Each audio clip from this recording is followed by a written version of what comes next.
The Business Innovation Zone, also known as the Biz, is the place to start for entrepreneurs in Iowa. The Biz helps entrepreneurs and startup companies focus on idea development, business models, strategy, market validation, mentoring, and networking. We also help clients connect with qualified community and state resources needed to grow their business. Throughout the year, we provide a number of networking opportunities with experienced entrepreneurs and business leaders by offering monthly luncheons and all-day seminars on marketing and finance. You can learn more about the Biz at bizci.org.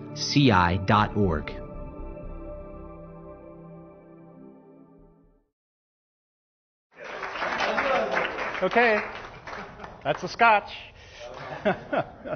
I often refer to myself as the other Christian because Renault has got such a high profile that we're sometimes, depending on how Renault is doing his personal grooming, we're sometimes confused. So, well, good afternoon. Thank you for coming. I hope you'll find something of interest to take away with you. My father taught me it's always good to begin a speaking opportunity with sort of a light joke or an anecdote. So I'll share an anecdote from way in the way back. If you looked at the biography, you'll know that I studied anthropology and archaeology at the University of Wisconsin and was fortunate enough to live with hunter-gatherer groups in the Kalahari Desert for an extended period of time. And after I came back, some people got aware of that in Madison, where the University of Wisconsin is, and asked me to come to speak at the local Rotary. Some of you may have had a similar experience. So, being a poor college student, I didn't have a very sophisticated Kodak slide projector. This is before PowerPoint. And so I had an older one that was kind of creaky but worked okay. So put on my suit and gave my after lunch talk and everything. And of course, everything was going along swimmingly, and then the projector jammed. So, you know, trying to be a glib, smooth speaker and keep the momentum going, I look at it and I say, I apologize for this breaking. It's old enough to have fought the Second World War. Could have heard a pin drop. And then I look around and see all these grim faces, and it dawned on me, most of these guys had fought in the Second World War. So that kind of is a lesson for all of us, I guess, when we're talking about products, which is know your audience before you start spinning things off. So what Mike had asked me to do for this talk is to make it general, so it's not just about an internet technical solution that we've built. So there's going to be, I'm hoping, a little bit of meat for everybody, maybe a little bit more of red meat for others than some. So what I'd like to do is kind of go through this and then leave time for questions at the end. About questions, I have a philosophy, and I try to impart this wherever I go. The only stupid question is the one that never gets asked. So if I don't cover something or there's more areas that you'd like to look at, please be courageous and ask that question. You'll be surprised how many other people will have been interested in the same thing. So I'm just going to give a brief background about myself, talk about some lessons, and then we'll have a little conclusion. So this is my minimal slide deck. So I was born in Wisconsin, went to the University of Wisconsin, where, as I mentioned, I got a degree in anthropology, and I was lucky enough to go hang out with guys like this guy here over 2 field seasons and about 12 months combined in the middle of nowhere, observing how people have lived in those conditions for over 200,000 years, and for the bulk of human time on Earth, the vast majority. Very, very interesting. You want to talk about the difference between technology and no technology. This is what was happening there. And it's an environment that no longer exists because of societal changes and other changes. So it was very much like the final days of the Plain Indians in our experience. After a couple of stops in different things, I went to work at CE Software, as Mike mentioned, ended up leading that company, which was a NASDAQ-traded firm. Some of you may have familiarity with the Quick Mail product and the Quick Keys product, may have sold it, may have been glad that it existed. At one time, Quick Mail enjoyed something like 5.5 million users in 11 different countries at a time before the internet. And then Richard Kersner, who's with me today, our co-founder of Torsion Mobile, and I founded a web firm, and one of our primary clients for 10 years was the Mecum Classic car auction company. which has an auction here at the fairgrounds, but also has a TV show on the Velocity Network. So everything that, for those 10 years that you saw on the web, from the way they presented cars to the email system to the bidding system for people remote, is something that we had responsibility for. And then in 2010, Richard and I formed Torsion Mobile. So Torsion Mobile has a product that launched in January. It's called Mojava. And Mojava, very simply, is a set of tools and technologies to enable creative professionals to, without having to know coding, without having to go to outsourced programmers, build mobile-optimized websites for their clients.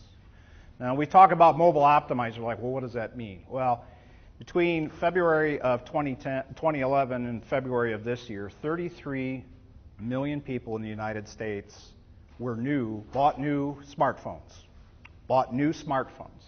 And what's one of the first things you do after you get your Twitter account set up? You do searches, right? Using the browser. And 8 out of 10 times when those people clicked through, they came to a desktop site that was not formatted for the phone. They had to pinch and zoom. 80%. It's an incredible number. There's a lot of barriers as to why that is, and this is not a sales pitch for Mojava, but a number of those things are what came into our minds as we developed this product. So Mojava, the work on that started in earnest in December 2010, and we launched at the end of January in 2012. So a little bit over a year's time. And we'll talk throughout this presentation a little bit about anecdotes and some lessons learned on that specifically, but also some generalized things. I've been in high tech now for 24 years, doing a variety of different things, and I may have learned a few lessons along the line. So what you see here is the progression from the idea stage through mock-ups and designs and actual implementation to the end product. And wow, we have a logo with gears on it.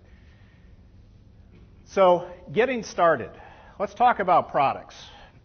Products can be, when we're talking about products today, we're talking about anything that consumers might use. It might be a physical thing, like Mike's Case Simple, for those of you that aren't aware of that, or a financial services product. We often hear about insurance or financial products.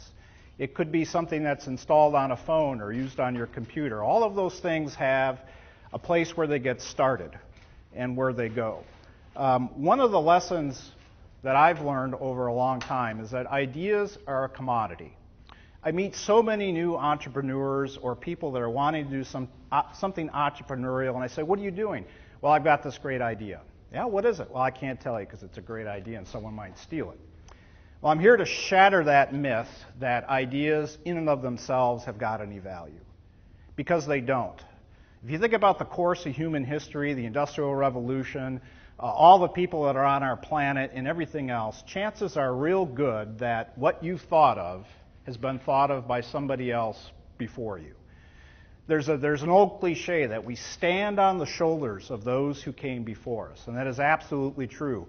Think about all the people that made automobiles before Henry Ford knocked it out of the park. And why did Ford do that? There's a variety of different reasons, but it didn't have to do with mechanical excellence. It had to do with the fact that he understood that he needed to make these things in mass units. And prior to Ford, there were only a few places where mass factory production with interchangeable parts was being done. One was in the arsenals of the United States, and one was a Singer sewing machine company. And it was all this confluence and standing on the shoulders of those that came before Ford that he made Ford Motor Company into the juggernaut that we know in the history books.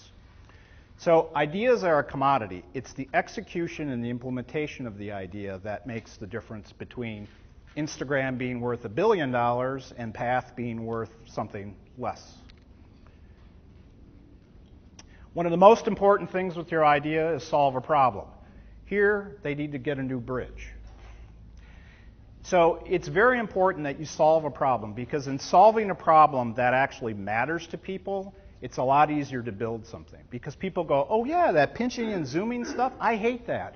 When I'm picking up my daughter from daycare and I need to do this thing, I hate that because she's squirming and I don't want her to get run over in the parking lot.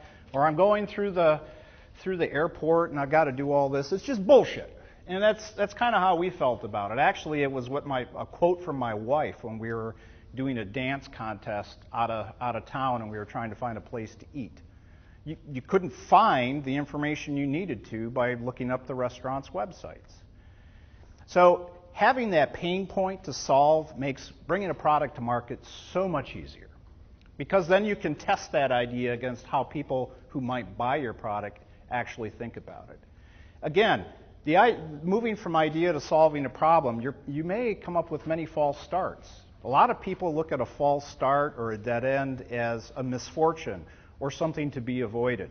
I encourage you to have false starts because it's part of the learning process. You have to embrace that to get to the next level. So I think that's a very important takeaway here. I know this sounds like a how to get fit book, but these are lessons that I've learned and seen over and over again, and so they ring true, at least for me. Setting goals. Okay, this is not a self-help book, but setting goals is so very important when you're doing any type of product work. Otherwise, how do you measure your progress? How do you know if you're moving the ball forward? One of my favorite phrases, moving the ball forward. It's very important that you set goals. The manner in which you set goals we'll talk about in a minute.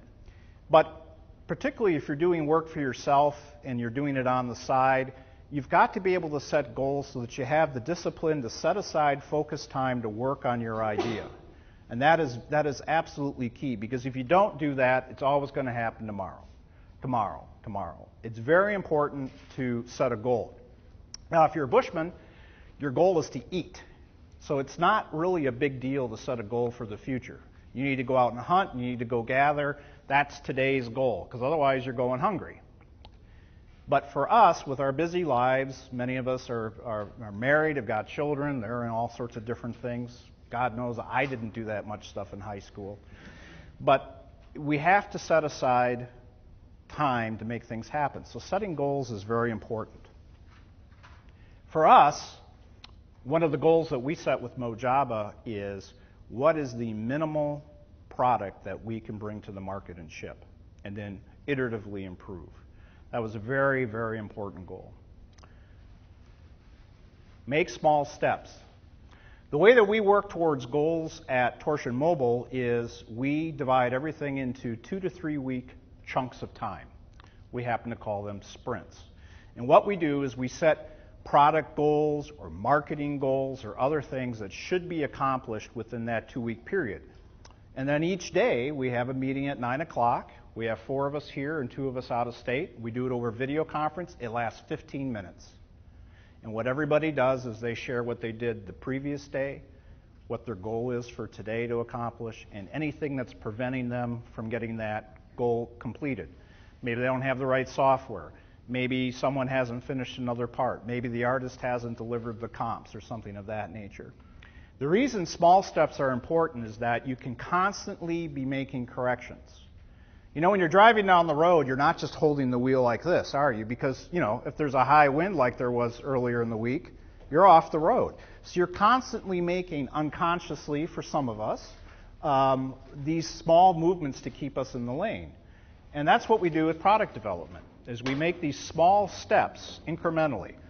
And so you say, well, what if your goal in completion doesn't fit within that 2 week period? Well, just about anything that you care to do can be broken down into smaller parts. And so that's what we do there, is we break those parts down. I've been leading teams working along this way now for, I think, about 15 years. And I know in many large organizations, there's these very complicated Gantt charts and waterfall type approaches to doing project planning, and you can get certification for all that. That's great for some people and some opportunities. But this is how we brought a product to market in less than a year. Focus. As an entrepreneur, as a product manager, as someone who's a small business owner, focus is so very important. And what do we mean by focus? Does that mean just working on those goals to the exclusion of all other things? No, it means focusing on what you need to do, on getting, as Ben Millen also often refers to Charisse as his COO, the person that gets shit done. That is what it's all about. It's that daily execution focus. So what can take your focus away? Things that competitors are doing, issues inside the team, issues in running the business, all those other things. It's also, if you're working on anything that takes more than a day's worth of time, you start to have a little bit of drift. Oh, I heard about this neat feature. Let's add a feature. It's a thing in software development called feature creep, but it's in all products, right? Can you imagine if they put everything into a Mustang when they build it, that they think of? The thing would, look like an SUV. It wouldn't be a car anymore. There's selective removal of things or ignoring things that are not appropriate. And so I think Steve Jobs once said the most important skill that he had and brought to Apple was the ability to say no. And certainly he was able to make it stick. But the point here is, don't get distracted by things that shouldn't distract you. Yes, the world of competition is going on. As we sit here right now, people on the coast, they're in their workday. They're working. They're competing against you. As we sleep tonight, people in India and Thailand and Australia, they're working and competing against you. That's life. You can't let that freak you out and say, oh my God, they're sneaking up on me. You have to stay focused on what you're doing. Be prepared. Now, what does that mean? Does that mean be prepared for like tornadoes and floods and stuff like that? Well, bad things do happen in business, but good things happen too. And I'll give you another cliche. Luck favors the prepared mind. And what that means is we can't put luck in our business plan or our product plan because that's not plausible. But there will be certain turns of events or a confluence of activities that will make available an opportunity you didn't think of and is suddenly presented. Maybe it's an opportunity to speak at a conference that you really wanted to speak at, but you didn't think it would happen. Someone fell ill and they've invited you.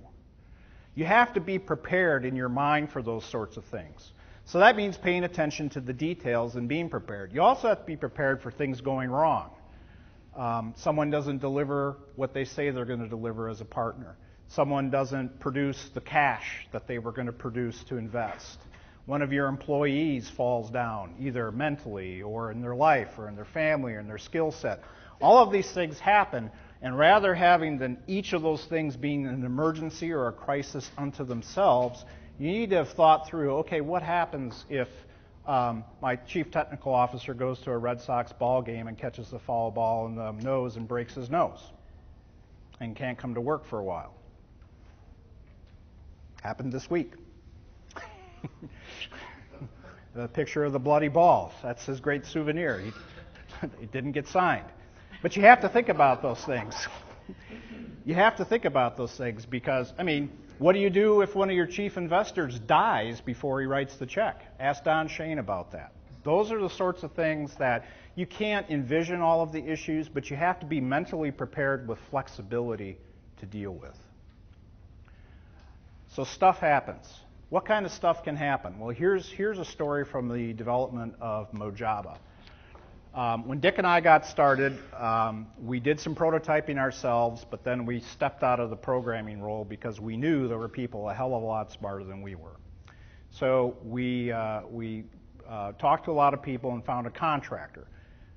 Great guy, seemed to have all the right technical tools and abilities. A variety of our people that we knew and trusted from our careers interviewed him, thought the same thing. Got started in December. We just went great guns. Those first 90 days were really exciting because every day we'd have our meeting and there'd be something new to show and something new was working.